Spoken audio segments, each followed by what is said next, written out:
The next video is the next installment for Moonies, and we're up to chapter 6. Everything happened just like I hoped it wouldn't. There was Grunt on Wollaston Road. He'd picked out a nice little hole in some bushes. He was going to poke his bare behind out through it. Then he was going to run away unseen. And I was going to get the blame because one of my paintings would be there for Mr. Bellow to see. "Oh, it's alright about the painting, I don't need to do it," I said, but Grunt was too smart for me. He'd already figured out that I would get the blame. He even brought his own box of paints with him. "Get on with it, Hill," he said. "It's in the contract." Well, all the kids were there. I had no choice. Grunt dropped his stacks and I started to paint away with my left hand. I couldn't think of what to do.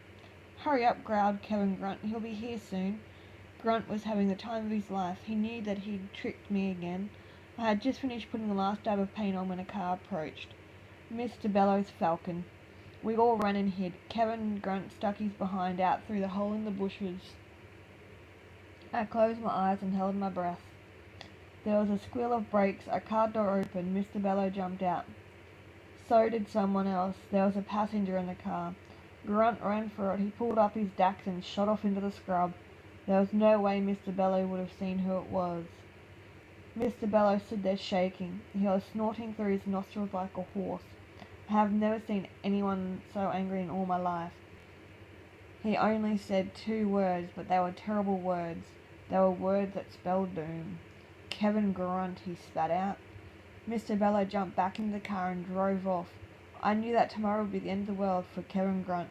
Mr. Bellow knew who he was. There was no doubt about that. And that ends that installment for Moonies.